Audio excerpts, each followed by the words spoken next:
الحمد لله رب العالمين والصلاة والسلام على رسوله الأمين وبعد. محترم مصلیان، پارہ نمبر 13 کی تلاوت ہوئی ہے. اس صورت میں شروعات میں سورہ یوسف کے بقیہ حصے کی تلاوت ہوئی ہے. اس کے بعد مکمل سورہ رعد اور اس کے بعد سورہ ابراہیم کی تلاوت ہوئی ہے. یوسف علیہ السلام کے قصے میں ہم لوگ یہاں پہنچے تھے کہ یہ جیل سے رہا ہو گئے، آزاد ہو گئے، بادشاہ کے سامنے موجود ہیں. اب بادشاہ یوسف علیہ السلام کو آفر کر رہا ہے کہ آپ ہمارے یہاں منسٹری کا عہدہ سنبھال لیں. اللہ نے ذکر کیا وقال الملك ائتوني به استخلصه لنفسي. بادشاہ نے کہا کہ یوسف کو میرے پاس لایا جائے، میں اپنا خاص بناؤں گا، اپنا مشیر بناؤں گا، اپنا پیے بناؤں گا. فلما كلمه قال انك اليوم لدينا مكين امين.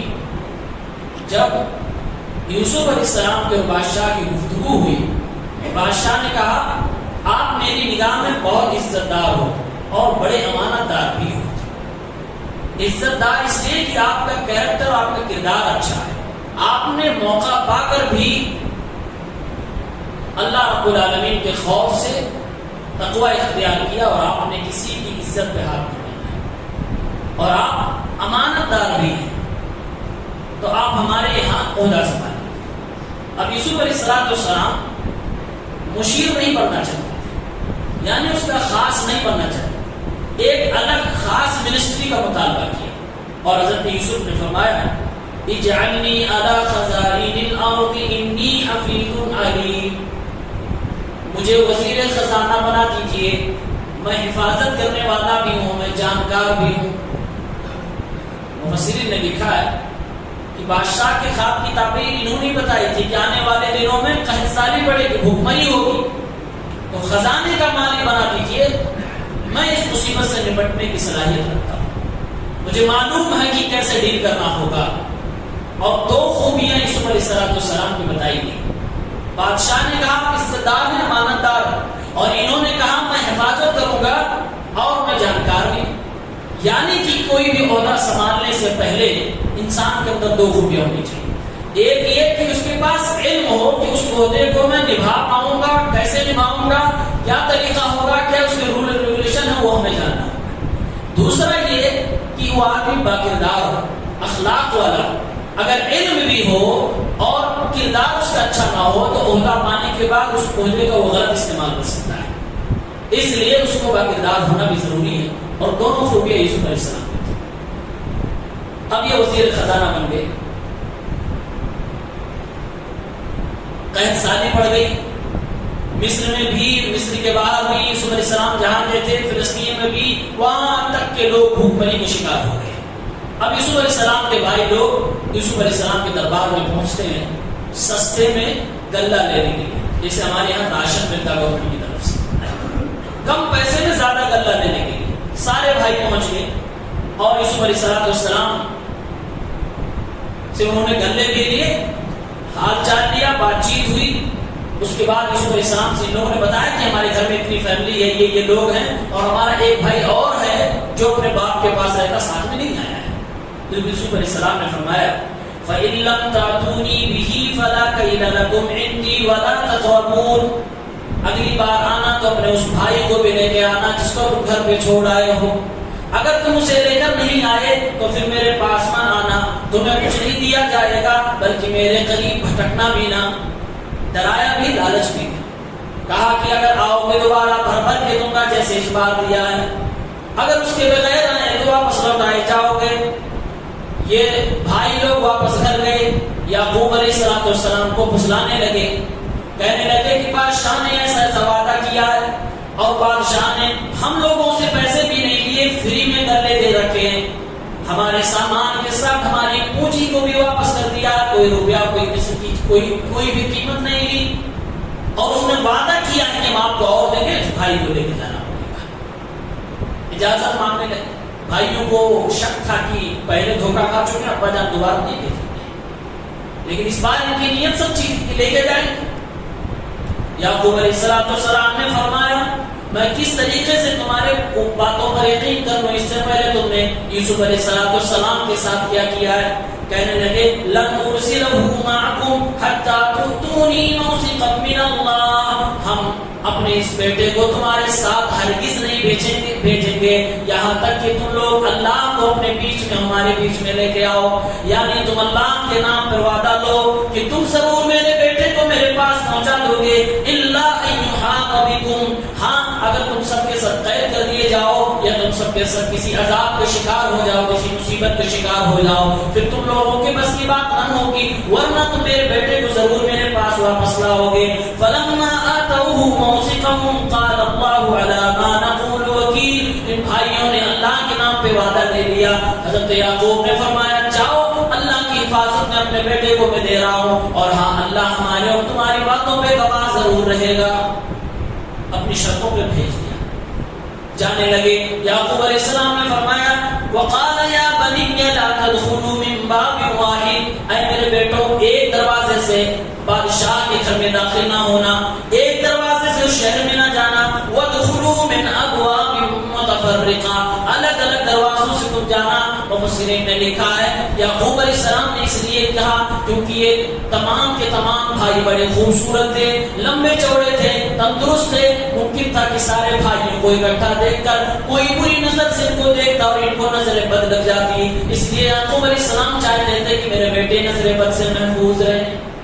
یہ بھی ممکن تھا کہ ایک ساتھ اتنے نوجوان ہوتے، ایک ہی طرح کے ہٹے کٹے لگتے، ان کو کوئی جاسوس سمجھ لیا جاتا اور پھر یہ بلا وجہ گرفتار کر دیے جاتے۔ اس لیے یعقوب علیہ السلام نے اپنے تجربے سے فرمایا وہ میرے بیٹوں تم ایک دروازے سے نہ جانا، الگ الگ دروازے سے داخل ہونا۔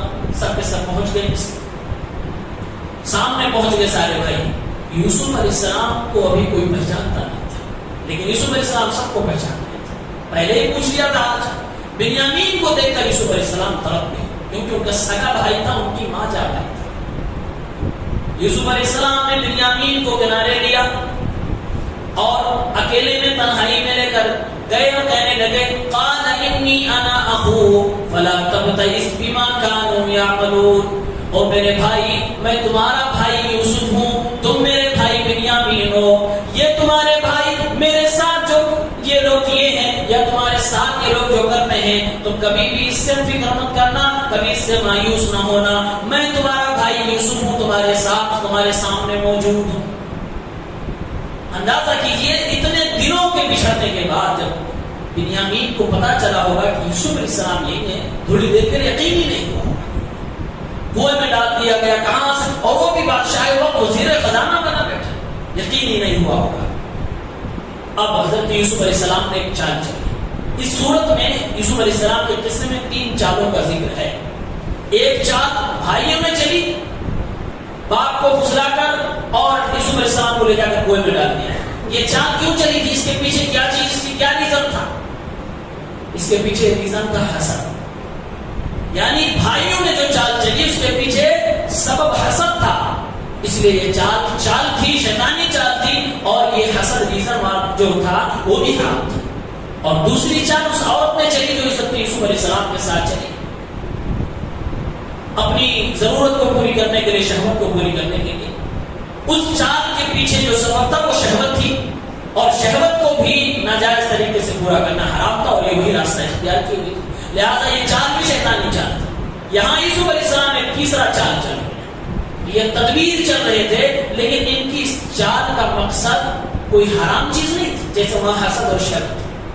یہاں ان کا مقصد تھا کہ ایک باپ کو ان کا بچھڑا بیٹا مل جائے، بھائیوں کو ان کا بچھڑا بھائی مل جائے۔ ان کی نیت صحیح تھی، ان کا سبب صحیح تھا، لہٰذا یہ چال شیطانی چال نہیں تھی۔ اس لیے قرآن ہی میں اللہ تعالیٰ نے اس چال کو اپنی طرف منسوخ کیا ہے، اس طرح سے میں نے تدبیر کر کے یوسف علیہ السلام کو ان کے باپ سے ملایا تھا۔ تو حضرت یوسف علیہ السلام نے چال کیا چلی کہ بنیامین کو اپنے پاس روکنا، اسے جانے نہیں دینا ہے۔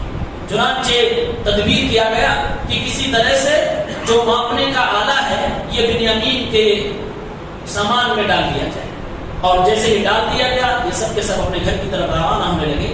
اعلان کرنے والے نے اعلان کیا، او قافلے والوں ذرا رکو رکو، بادشاہ کا پیالہ، بادشاہ کا ماپنے کا آلہ گم ہو گیا ہے، تم سب کے سب چور لگ رہے ہو، تمہاری سب کی تلاشی لی جائے گی۔ یہ سب لوگ گھبرا گئے، کہنے لگے تمہارا کیا گم ہو گیا، کیا چیز کھو گئی ہے؟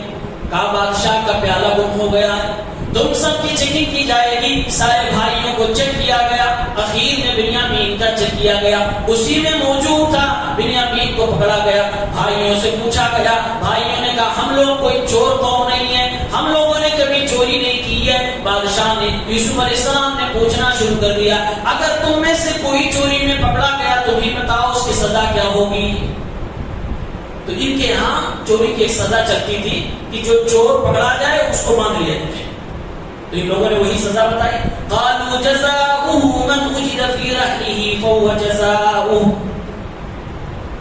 چور کی چوری اگر پکڑی گئی تو اس کی سزا یہ ہوگی کہ اس کو باندھ لیا جائے، اس کو روک لیا جائے۔ چنانچہ بنیامین کو روک لیا گیا۔ بعض مفسرین نے لکھا بنیامین کو حضرت یوسف نے بتلا دیا تھا کہ میں ایسا ایسا کرنے والا ہوں، لہٰذا یہ گھبرائے نہیں۔ ان کو روک لیا گیا، اب وہاں موجود تھے سارے بھائیوں نے وہاں پر اپنا انداز بدل دیا۔ اس سے پہلے بنیامین کو اپنا بھائی کہہ رہے تھے، اب بادشاہ کے سامنے اپنے کردار کی صفائی پیش کرنے لگے، کہنے لگے قالوا ان يسرق فقد سرق اخ له من قبل۔ اگر اس نے بنیامین نے چوری کی ہے تو کوئی بڑی بات نہیں، ان کا ایک سگا بھائی تھا جس کا نام یوسف تھا، اس نے بھی چوری کی تھی، الزام لگا دیا، انداز بدل گیا۔ اس سے پہلے کہہ رہے تھے میرا بھائی ہے، اور جیسے ہی پکڑے گئے تو کہا کہ اس کا بھائی بھی چور تھا۔ یوسف علیہ السلام کو کتنا غصہ آیا ہوگا اندازہ کریں، سامنے موجود ہیں، پاور میں ہے، طاقت میں، لیکن نہ غصے کا اظہار نہیں، ضبط کر رہے ہیں، برداشت کر رہے ہیں، وقت آنے پر بتایا جائے۔ فَأَسَرَّهَا يُوسُفُ فِي نَفْسِهِ وَلَمْ يُبْدِهَا لَهُمْ۔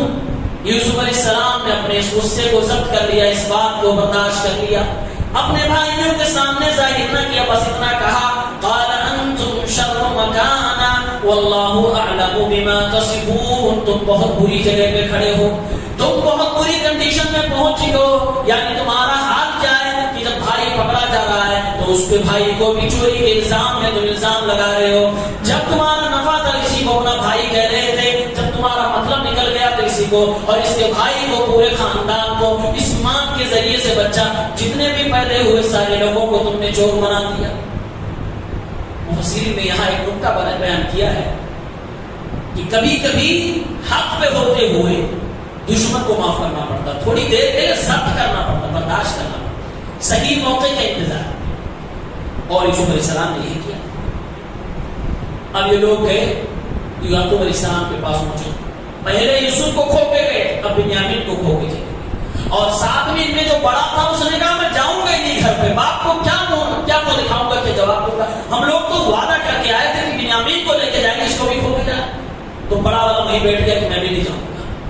3 بیٹے غائب اور باقی لوگ گھر پہ پہنچے، یوسف علیہ السلام پہلے غائب، بنیامین غائب، بڑا والا بھی غائب۔ اب یعقوب علیہ السلام کا درد کتنا رہا ہوگا، ابھی تو ایک تھا، 3 کے 3 غائب ہو گئے۔ اللہ رب العالمین بیان فرماتا ہے کہ یہ تینوں بھائی گئے، یہ سارے کے سارے بھائی وہاں پہنچے اور اپنے باپ سے اپنی بات رکھی، کہا ایسا ایسا معاملہ ہو گیا، پکڑے گئے تو وہ چوری کر دیا تھا، اس لیے بادشاہ نے اس کو اپنا غلام بنا لیا، اپنے یہاں باندھ دیا ہے۔ یعقوب علیہ السلام رونے لگے اور کہنے لگے ہائے یوسف، تمہاری یاد تازہ ہو گئی، ایک نئے بیٹے کے غائب ہونے کی خبر ملی تو باپ نے اپنے پہلے بیٹے کے غائب ہونے کو افسوس کرنا شروع کر دیا، یوسف علیہ السلام کا نام لے کر افسوس کرنے لگے۔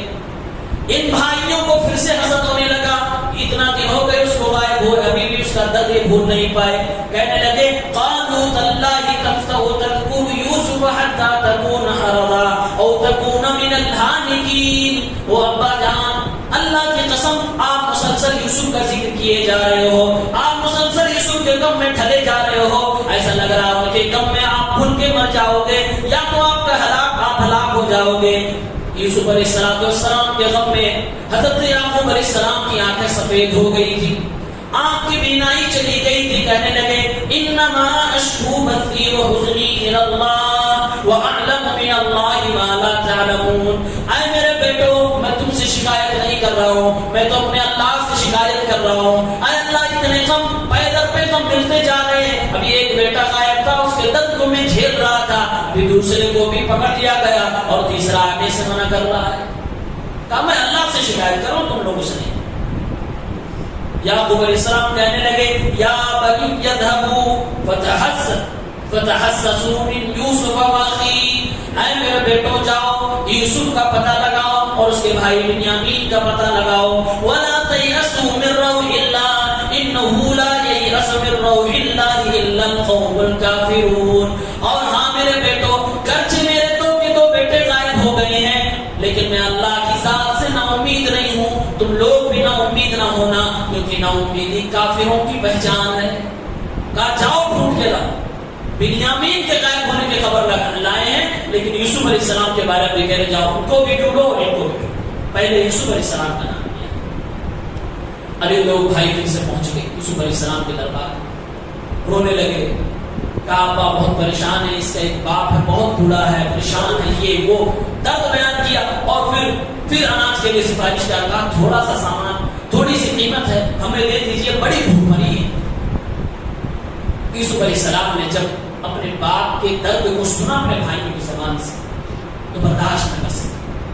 انہوں نے سمجھا یہی موقع کہ میں بتا دوں، بہت ہو گیا. یوسف علیہ السلام نے اپنے آپ کو ظاہر کیا، کہنے لگے قال هل علمتم ما فعلتم بيوسف واخيه، کیا تم یہ بات جانتے ہو تم نے یوسف اور اس کے بھائی کے ساتھ کیا کردار ادا کیا؟ تم نے یوسف کے ساتھ کیسا ویوہار کیا تھا؟ کیا تم یہ سب بھول گئے؟ اذ انتم جاہلون، جب تم سب کے سب نادان تھے. قالوا انک لانت یوسف، کیا تو ہی اصل میں یوسف ہے؟ وہ لوگ پہچان گئے. کہا کہ کیا تم ہی تو نہیں یوسف ہو؟ انہوں نے کہا قال انا یوسف وهذا اخی، ہاں میں وہی یوسف ہوں جس کو تم نے کنویں میں ڈالا تھا اور یہ میرا بھائی بنیامین ہے. قد من اللہ علینا، اللہ نے ہم پر احسان کیا. انه من يتقي ويصبر فان الله لا يضيع اجر المحسنین، جو اللہ سے ڈرتا ہے صبر کرتا ہے اللہ تعالیٰ ایسے احسان کرنے والوں کا اجر کبھی بھی ضائع نہیں کرتا. اللہ کا احسان ہے کہ تم نے کنویں میں ڈالا تھا، آج میں کرسی پہ بیٹھا ہوں اور وہ بھی خزانے کی کرسی پہ بیٹھا. اب یہ لوگ معافی مانگنے لگے، بھائی غلطی ہو گئی، یہ ہو گئی، رونے لگے، گڑگڑانے لگے. یوسف علیہ السلام نے پیغمبرانہ کردار ادا کیا، فوراً معاف کر دیا. قال لا تثریب علیکم اليوم، جاؤ آج میں تم سے کوئی بدلہ نہ لوں گا، میں نے تم سب کو معاف کر دیا. یغفر اللہ لکم، اللہ بھی تمہیں معاف کر دے. وہو ارحم الراحمین، وہ تو بہت زیادہ رحم کرنے والا ہے. اور فرمایا میرے والد کی حالت زیادہ خراب ہے. اذهبوا بقمیصی ھذا فالقوه علی وجه ابی، یہ میرا کرتا لے کر جاؤ اور میرے باپ کے چہرے پہ ڈال دینا. یأتی بصیر، خاندان پورا قبیلہ اپنے ماں باپ کو بھی لے کر آنا، ہمارے والدین کو بھی لے کے آنا. کہا میرا کرتا ڈالو، نگاہوں کی بصارت ان کی واپس آ جائے. کرتا پہلی بار جب دیکھا تھا یعقوب نے، خون میں لطپت تھا تو بھائیوں نے چال چلی. اس وقت سے غم شروع ہوا تھا. کرتا دیا کہ میری خوشبو محسوس کریں گے، دوبارہ ان کی نگاہ واپس آ جائے گی، دوبارہ بینائی واپس آ جائے گی. اور جب یہ لوگ حضرت یوسف کے پاس سے نکلے، ابھی گھر نہیں پہنچے، اللہ تبارک و تعالیٰ نے اپنی قدرت سے یعقوب علیہ السلام کو یوسف علیہ السلام کی خوشبو محسوس کروائی. اللہ نے بیان کیا وَلَمَّا فَصَلَتِ الْعِيرُ قَالَ أَبُوهُمْ إِنِّي لَأَجِدُ رِيحَ يُوسُفَ لَوْلَا أَن تُفَنِّدُونِ. جب یہ لوگ یوسف علیہ السلام کے دربار سے نکلے، ادھر یوسف ادھر یعقوب علیہ السلام اپنے گھر میں موجود ہیں اور اپنے گھر والوں سے کہہ رہے ہیں اگر تم لوگ مجھے پاگل نہ کہو تو میں ایک بات کہنا چاہتا ہوں. بولا کیا؟ بولیے. کہا کہ میں یوسف علیہ السلام کی خوشبو محسوس کر رہا ہوں. راستے میں بھی کرتا پہنچا بھی نہیں تھا، اللہ تبارک و تعالیٰ نے پہنچا دیا. معلوم یہ ہوا کہ یعقوب پیغمبر تھے لیکن علم غیب نہیں تھا. اللہ رب العالمین جب تک اپنے بندے نبی کو بھی نہ بتائے تو کنویں کے اندر کون ہے، بیٹا ہے، محفوظ ہے یا نہیں ہے، نبی کو بھی نہیں پتا. لیکن اللہ جب بتانا چاہتا ہے تو خوشبو بھیج دیتا ہواؤں کے ساتھ اور اللہ کے پیغمبر کو پتا چلتا. اب پورا خاندان حضرت یوسف کے ساتھ موجود ہے، ابا بھی موجود، والدہ بھی موجود، بھائی لوگ بھی واپس موجود. مصر میں پہنچ گئے، شاہی خزانے کے مالک کے پاس یوسف علیہ السلام کے پاس پہنچے. یوسف علیہ السلام نے اپنے والدین کو اونچی کرسی پر بٹھایا، اپنی کرسی پر بٹھا دیا. اور بھائی لوگ اب سارے کے سارے لوگ حضرت یوسف کے سجدے میں گر گئے، بھائی لوگ بھی اور والدین بھی۔ حضرت یوسف علیہ السلام نے اپنے باپ اور یعقوب علیہ السلام کو مخاطب کیا اور کہا یا ابتی ھذا تأویل رؤیایا، اے ابا جان یاد کیجئے میں نے آپ سے اپنا ایک خواب بتایا تھا، انی رأیت 11 کوكبا والشمس والقمر رأیتهم لی ساجدین، آپ سے میں نے کہا تھا کہ میں نے خواب دیکھا کہ 11 ستارے سورج اور چاند میرا سجدہ کر رہے ہیں۔ اے ابا جان یہ ہے میرے خواب کی تعبیر۔ ایک خواب جو 20-25 سال 30 سال پہلے دیکھا گیا تھا، اس کی تعبیر 30 سال کے بعد 25 سال کے بعد پوری ہو رہی ہے۔ فرما رہے ہیں ھذا تأویل رؤیایا من قبل قد جعلها ربی حقا، میرے رب نے میرے اس خواب کو سچ ثابت کر دیا۔ اے ابا جان یہ سب کے سب لوگ جو تعظیمی سجدے میں گرے ہیں وہ اس لیے وہ میری وہی خواب کی سچائی ہے جو حقیقت میں بدل گئی ہے۔ یہ سجدے تعظیمی تھا جو اس امت میں یعقوب علیہ السلام کی شریعت میں جائز تھا، اس امت میں امت محمدیہ میں اس سجدے کو بھی شرک کے سجدے باب کے ذریعے پہ حرام قرار دے دیا گیا ہے۔ آج یہ بھی جائز نہیں کہ آپ کسی کے سامنے سجدہ کریں، تعظیم بھی کے تحت کیا عبادت کے لیے کریں گے تو شرک اکبر ہے، لیکن تعظیماً اگر کسی کے یہاں کرتے کسی کے لیے سجدہ کیا جائے تو وہ بھی حرام ہے، اس امت میں حرام قرار دیا گیا ہے۔ اب اس کے بعد سورہ رعد شروع ہوتی ہے۔ سورہ رعد مکی سورت ہے۔ اس سورت کے اندر اللہ رب العالمین نے اپنی قدرت کے مظاہر بیان کیے، اللہ نے اپنا پاور بیان کیا۔ تقریباً 32 ایسی چیزیں بیان کی ہیں کہ جن چیزوں کو سمجھنے کے لیے سائنس بھی فیل نظر آ رہی ہے۔ اللہ کی ایسی قدرتیں بیان کی گئی، زمین و آسمان، سمندر، بہت ساری چیزیں اللہ نے بیان کی ہیں، اور اسی میں اللہ رب العالمین نے یہ بیان فرمایا ہے اللہ کو پکارنا ہی حقیقت میں حق ہے اور اللہ ہی کو پکارنا چاہیے۔ فرمایا اللہ رب العالمین لَهُ دَعْوَةُ الْحَقِّ وَالَّذِينَ يَدْعُونَ مِن دُونِهِ لَا يَسْتَجِيبُونَ لَهُم بِشَيْءٍ، حقیقت میں اللہ ہی سے دعا کرنی چاہیے، کسی اور سے نہیں۔ اللہ کے علاوہ سے جو لوگ بھی دعا کرتے ہیں وہ لوگ جان لیں لا يَسْتَجِيبُونَ لَهُم بِشَيْءٍ، وہ لوگ انہیں کسی چیز کا جواب نہیں دے سکتے۔ إِلَّا كَبَاسِطِ كَفَّيْهِ إِلَى الْمَاءِ لِيَبْلُغَ فَاهُ وَمَا هُوَ بِبَالِغِهِ وَمَا دُعَاءُ الْكَافِرِينَ إِلَّا فِي ضَلَالٍ۔ اللہ کی مثال دی ہے کہ جو لوگ اللہ کو چھوڑ کر دوسروں کو پکارتے ہیں، دعائیں کرتے ہیں، ان کی مثال ایسی ہی ہے کہ کوئی بندہ اپنے گھر میں موجود ہو یا کوئی ایسی جگہ پہ کھڑا ہو جہاں پر پانی نہ ہو، اور وہیں پر کھڑے کھڑے اپنا ہاتھ پھیلا کر پانی مانگنے لگے، پانی کو بلانے لگے اور یہ سوچنے لگے پانی ابھی گلاس سے یا نل سے نکل کر میرے منہ تک پہنچ جائے گا۔ اللہ نے فرمایا وما ہوا ببالغ، جبکہ ایسا ہونے والا نہیں کہ پانی خود بخود اس کے ہاتھ میں آئے پھر ہاتھ سے منہ میں چلا جائے۔ اسی طرح سے جب کوئی بندہ اللہ کے علاوہ کسی اور کو پکارتا ہے تو وہ بندہ تو پہلی بات سن نہیں رہا ہوتا ہے جس طرح سے پانی نہیں سن رہا ہے، اور اگر سن بھی لے لا يستجيبون لهم بشيء، تو وہ جواب نہیں دے سکتا جیسے پانی جواب نہیں دے سکتا ہے، اور اگر جواب بھی دے لے جائے مان لیا جائے تو وہ اتنی طاقت نہیں رکھتا کہ اس کے منہ تک چل کے چلا جائے، حرکت کر کے پہنچ جائے، اس کی پیاس کو بجھا دے۔ اللہ رب العالمین نے مثال دیا جیسے پانی ایک ٹھہری ہوئی چیز ہے، ایک جگہ پہ موجود رہتی ہے، حرکت نہیں کر سکتی، سن نہیں سکتی ہے اور جواب نہیں دے سکتی ہے۔ اسی طریقے سے کوئی بھی بندہ جس کو پکارا جا رہا ہے، دعا کی جا رہی ہے، وہ تمہاری باتوں کو سن بھی نہیں رہا، جواب بھی نہیں دے رہا ہے، اور تمہاری کسی دعا کو قبول بھی نہیں کر سکتا، جواب بھی نہیں دے سکتا، تمہاری تمنا پوری بھی نہیں ہو سکتی ہے۔ یہ اللہ نے مثال دی ہے۔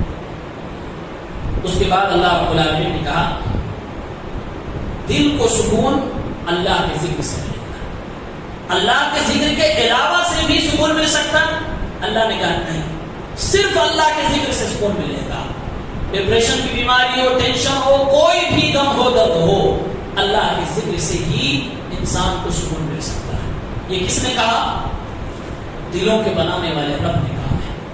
اللہ نے دل بنایا اور اس دل میں سکون کب آئے گا؟ اللہ کا جب ذکر کیا جائے۔ اللہ رب العالمین فرماتا ہے الذین آمنوا وتطمئن قلوبهم بذکر اللہ، جو لوگ ایمان لاتے ہیں ان کے دل اللہ کے ذکر سے اطمینان پا جاتے ہیں۔ الا بذکر اللہ تطمئن القلوب، اے میرے بندو سنو غور سے، اللہ کے ہی ذکر سے دلوں کو اطمینان ملتا ہے، کسی دوسری چیز سے نہیں۔ اللہ کا ذکر کیا ہے؟ شریعت کی پابندی، حلال حرام کا امتیاز کرنا، حلال کو اپنانا، حرام کو چھوڑنا، قرآن کی تلاوت کرنا، نماز کی پابندی کرنا، زکوٰۃ ادا کرنا، جتنے شریعت میں کہا گیا وہ ساری کی ساری چیزیں اللہ کے ذکر میں آتی ہیں، خصوصاً نماز اور قرآن کی تلاوت، صبح شام کے اذکار، ان چیزوں سے انسان کو سکون ملتا ہے۔ اس کے بعد اللہ رب العالمین نے دو عقیدہ بیان کیا ہے، وَلَقَدْ أَرْسَلْنَا رُسُلًا مِّن قَبْلِكَ وَجَعَلْنَا لَهُمْ أَزْوَاجًا وَذُرِّيَّةً، اے نبی آپ سے پہلے میں نے بہت سارے رسولوں کو بھیجا ہے اور ہم نے ان رسولوں کی بیویاں بھی بنائی، یعنی ان کی شادیاں بھی ہوئی ہیں، ان کے اولاد بھی پیدا ہوئے ہیں۔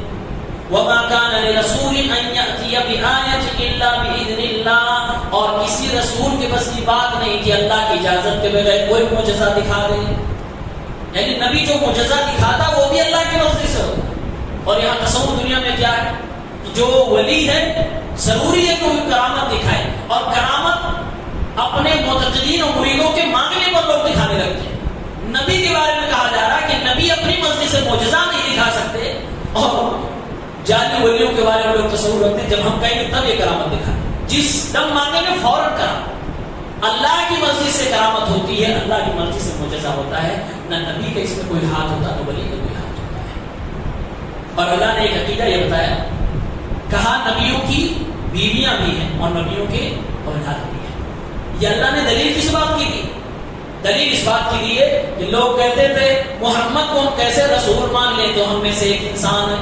اللہ نے فرمایا یہ کوئی نئی نبی نہیں ہے، ان سے پہلے بہت سارے نبی آتے، سب کو میں نے انسان ہی بنایا تھا، سب کی بیویاں بھی تھیں، سب کے اولاد بھی تھے، تو انسان ہونے پر تمہیں اعتراض کیوں ہے؟ یہ اگر بشر ہے، آدم کی اولاد میں سے ہے، تمہیں اعتراض کیوں ہے؟ اور اللہ نے دلیل دی کہ اتنا اللہ نے فرمایا ہم نے محمد کو انسان بنایا پہلے نبیوں کی طرح، اس کی بھی بیوی پہلوں کی بیویاں تھی اور ان کی بھی اولاد پہلوں کی بھی اولاد تھی، یعنی اللہ نے جواب دے دیا محمد کوئی نوری مخلوق نہیں ہے، محمد نور نہیں، یہ آدم کی اولاد میں سے ہے، اور یہ ایک انسان ہے، یہ ایک انسان ہے، آدم کی اولاد ہے۔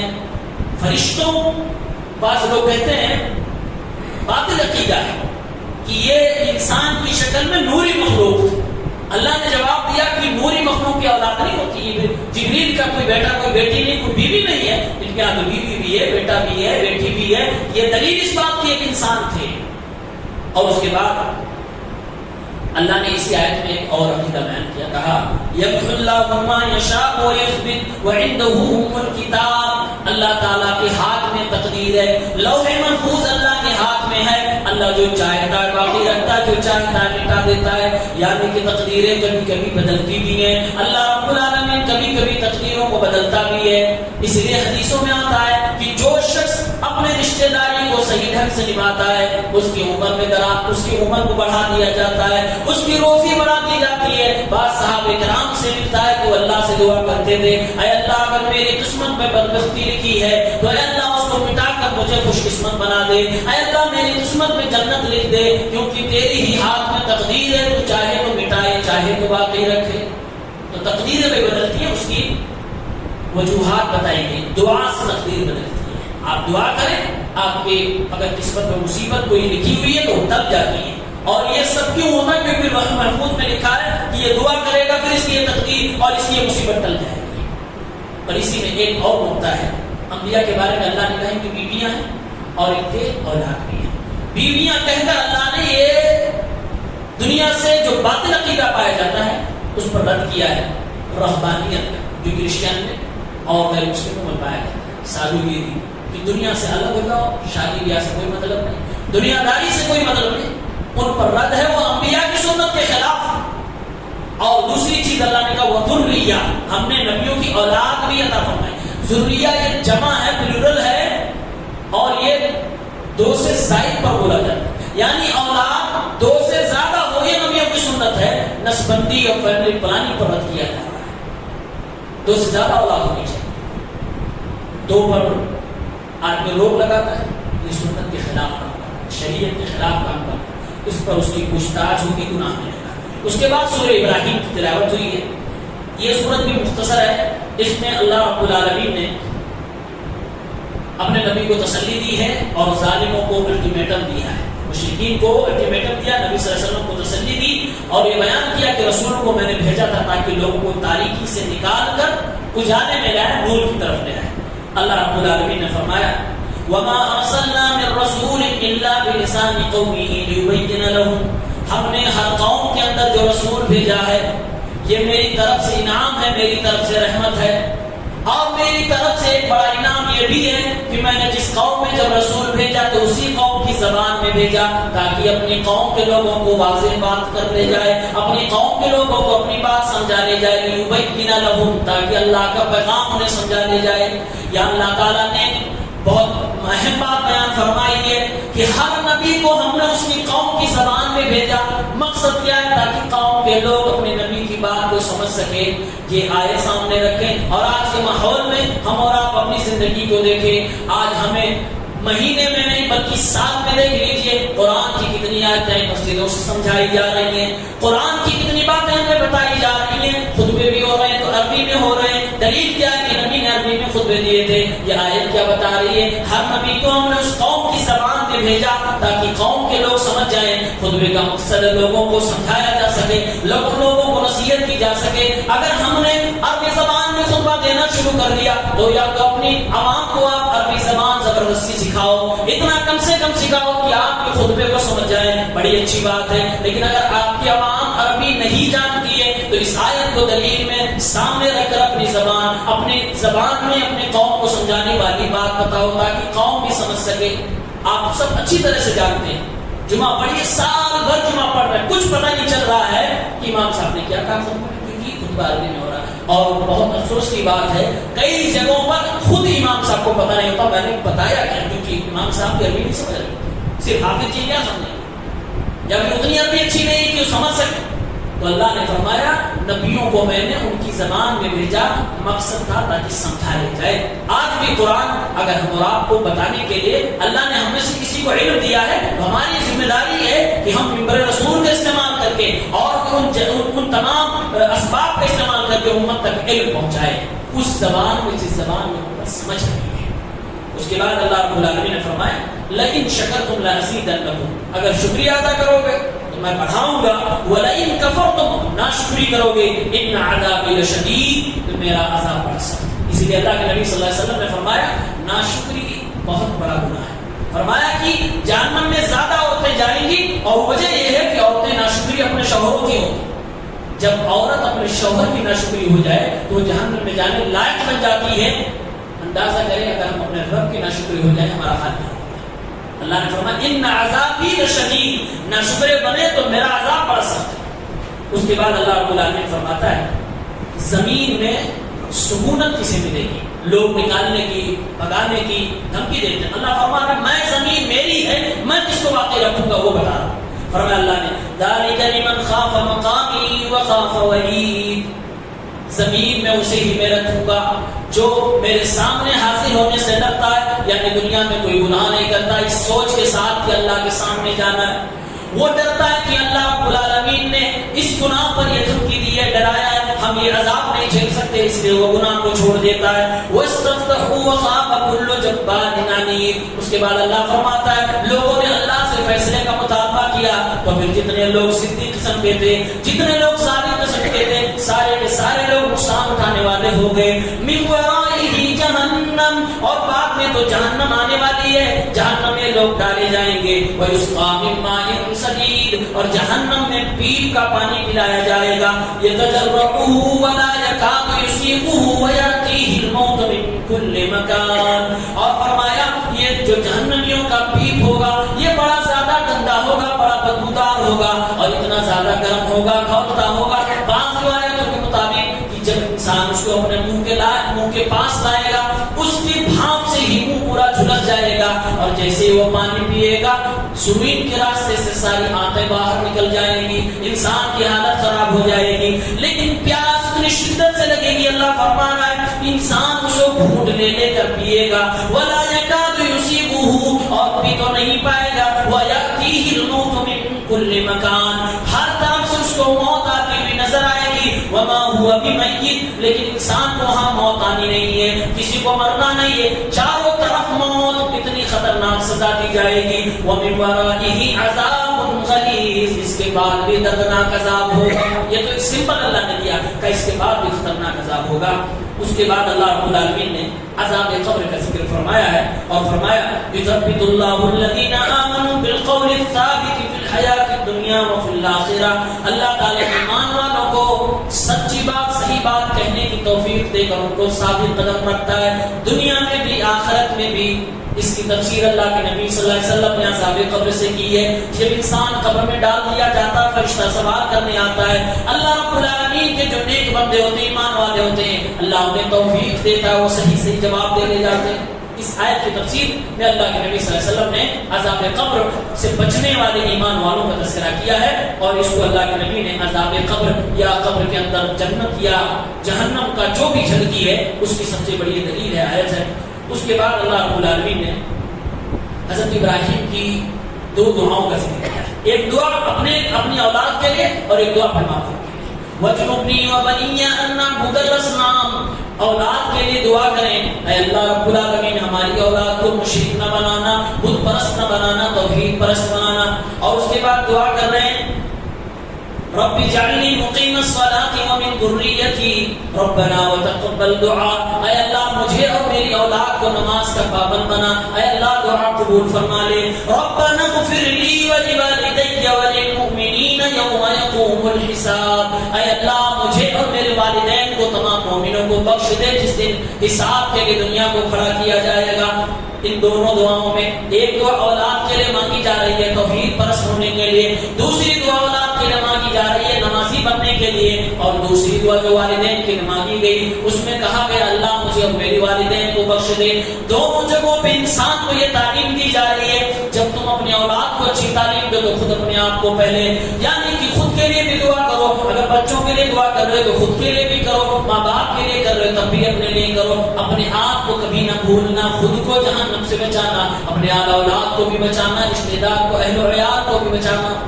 اس کے بعد اخیر میں اللہ نے قیامت کی جھلکی پیش کی ہے. اللہ تعالیٰ فرماتا ہے قیامت کی یہ جو زمین ہے یہ زمین بدل دی جائے گی، آسمان بدل دیے جائیں گے. یوم تبدل الارض غیر الارض والسماوات، جس دن یہ زمین بدل دی جائے گی آسمان بھی بدل دیا جائے گا. یہ زمین بدل دی جائے گی اللہ کے نبی فرماتے ہیں میدے کی روٹی کی طرح ہو جائے گی. یہ بھوری شکل میں زمین لائی جائے گی دوسری زمین ہوگی. پوچھنے والوں نے پوچھا اللہ کے نبی تو اس وقت انسان کہاں ہوں گے؟ فرمایا گیا کہ پل صراط پر ہوں گے، پل پر ہوں گے، اندھیروں میں ہوں گے، لوگ پریشانیوں میں ہوں گے. اس وقت یہ زمین بدلتی جائے گی. اللہ رب العالمین کے سامنے ساری دنیا کے لوگ واضح ہوں گے، اللہ کے سامنے کھڑے ہوں گے. وَبَرَزُوا لِلَّهِ الْوَاحِدِ الْقَهَّارِ، اس غلبہ پانے والے رب کے سامنے سب لوگ کھڑے ہوں گے اللہ کو حساب دینے کے لیے. وَتَرَى الْمُجْرِمِينَ يَوْمَئِذٍ مُقَرَّنِينَ فِي الْأَصْفَادِ، اے نبی اس دن دیکھیں گے کہ جو مجرم لوگ ہوں گے وہ زنجیروں میں جکڑے ہوئے پڑے ہوں گے. سَرَابِيلُهُم مِّن قَطِرَانٍ وَتَغْشَىٰ وُجُوهَهُمُ النَّارُ، ان کے جو لباس ہوں گے جہنمیوں کا جو کپڑا ہوگا وہ گندھک بنایا جائے گا. گندھک ایسی چیز کہ آگ کو دیکھتے ہی بھڑک جائے، خوب تیز آگ لگ جائے، اور اس کے باوجود فرمانا اللہ رب العالمین ان کے چہروں کے اوپر آگ ہوگی، ان کا پورا چہرہ آگ سے ڈھکا ہوگا، لباس گندھک کا بنایا گیا ہوگا. اور اس کے بعد چند آیتوں کے بعد یہ سورہ ابراہیم ختم ہوتی